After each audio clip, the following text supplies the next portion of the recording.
Tonight's review, Master Reboot. Welcome to the Soul Cloud, a digital matrix where users can upload their souls and memories and live on after death. Something's gone wrong. The security system is now causing havoc, and the only one who can stop the chaos has already lost their own memories.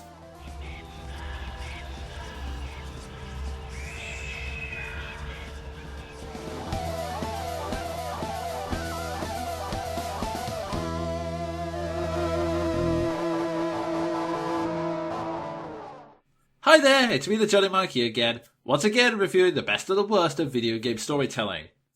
Today's episode is going to be an interesting one. This game is part of a movement people like to call first-person exploration. These types of games have become very popular in the independent gaming scene because they're fairly easy to make and give the developers enough room to try out all sorts of ideas, from high-minded concepts to goofy comedies, or, in the case of this game, horror. On top of that, Master Reboot's structure is radically different from what I've previously covered on this show. Until now, I've looked at games that told their stories in the traditional free act structure, but this game decides to deliver its narrative in an unconventional way. There are cutscenes and scripted moments in the game, but they are very brief and there is almost no dialogue in the early stages. You begin on a beach with no idea what's going on, and after 2 basic levels, you're shown an advert that explains what the Soul Cloud is and introduces Seren, the antagonist. But after that, you have to figure out the rest yourself. This is done by piecing together the clues found in short cutscenes, the environments, and hidden documents inside blue ducks. I swear that makes sense in context. Like I said, it is a very unique way to tell a story, and I will admit you do feel a small sense of pride when you finally figured it out. But for those of you who want context right now or didn't understand it the first time, here's a brief summary.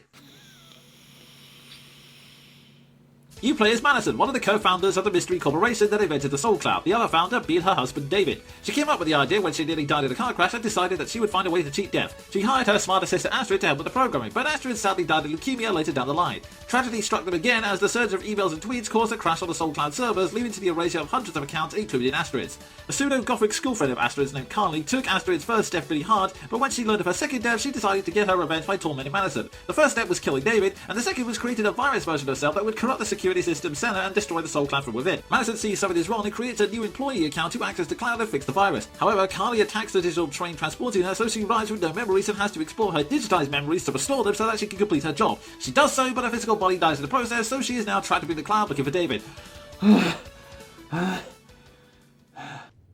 As a complete narrative, it is an intriguing concept, and I do like the contrast between Carly and Madison.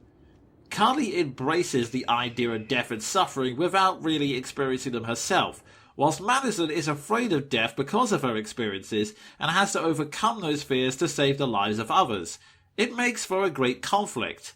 However, since the game uses a hands-off approach to storytelling, the two rarely interact, so it only really works as an idea. Which leads me to the biggest challenge minimalist games like this one face. If you're going to tell a story through environments and secrets, then your gameplay and level design have to be top-notch, as they will serve as your plot and control the pace of the story. Master Reboot definitely exceeds in terms of visual design and atmosphere.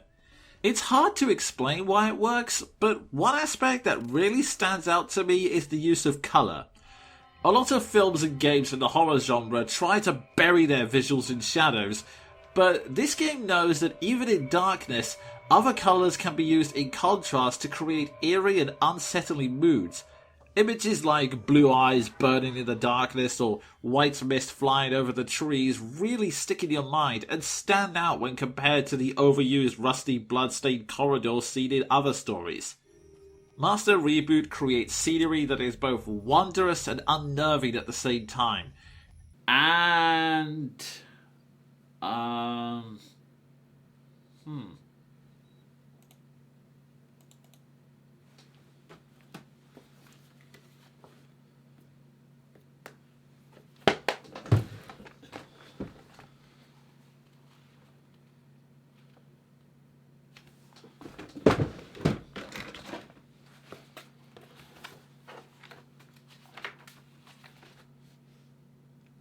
seems to be about it. Look, the game is packed with wonderful ideas. No one is denying that. The problem is the way those ideas take shape. I've already mentioned that the story plays out like a puzzle, but in truth, every level is a series of puzzles you have to complete, and the game makes almost no attempt to hide the fact. In other words, this is what the game looks like 90% of the time.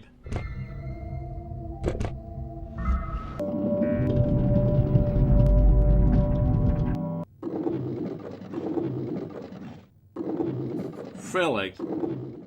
The game also follows a school of thought which says that the best kind of horror is not the fear that something is behind you, but the fear that something might be behind you, turning the audience's paranoia against them.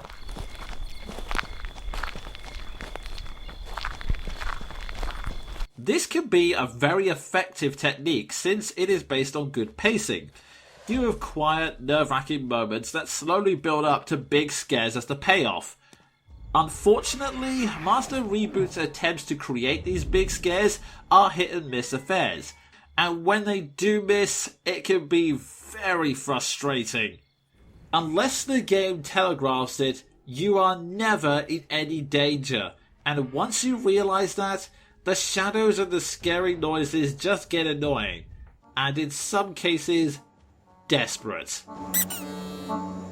The only thing you have to worry about is the occasional jump scare, but even that's undermined by the bizarre choice to use said jump scares as scene transitions.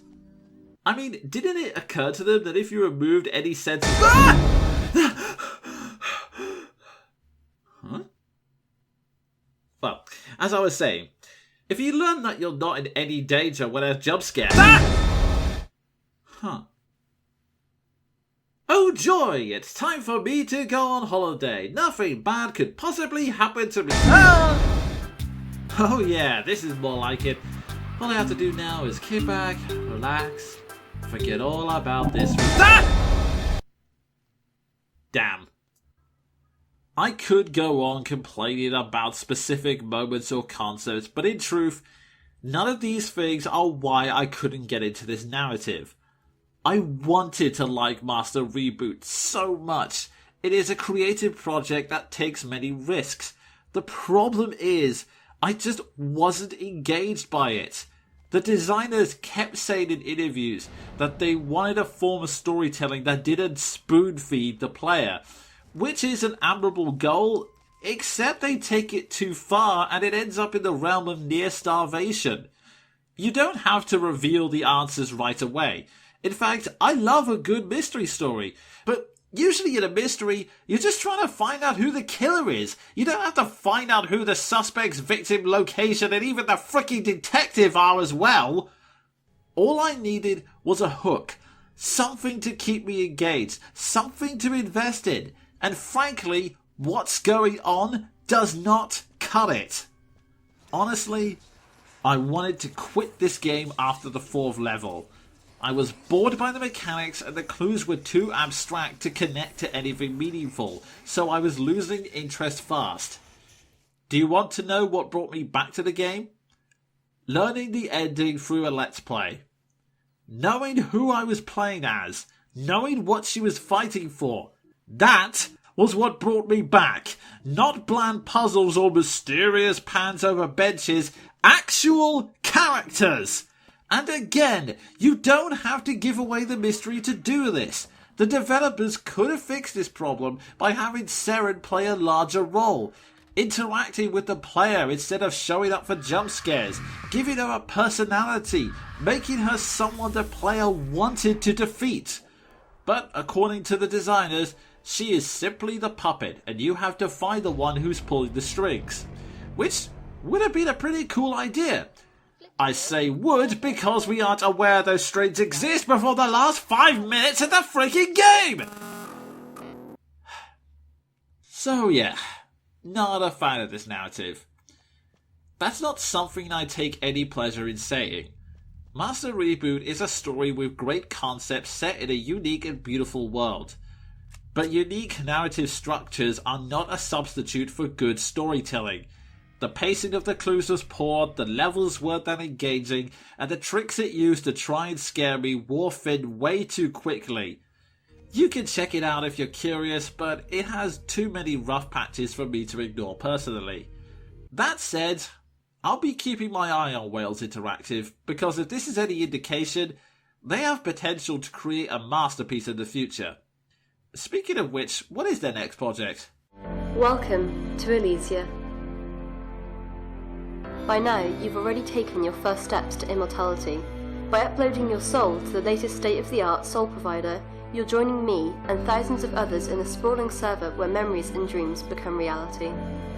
Soul Axiom is the spiritual successor to Master Reboot, exploring a similar premise, uploading of memories and saving of souls. The narrative is very important in Soul Axiom. It's a puzzle exploration game, and over 8 to 12 hours, you have to find out who you are and what on earth is going on. Hope springs eternal, I guess. I've been the Jonin Monkey, and until next time, cheerio.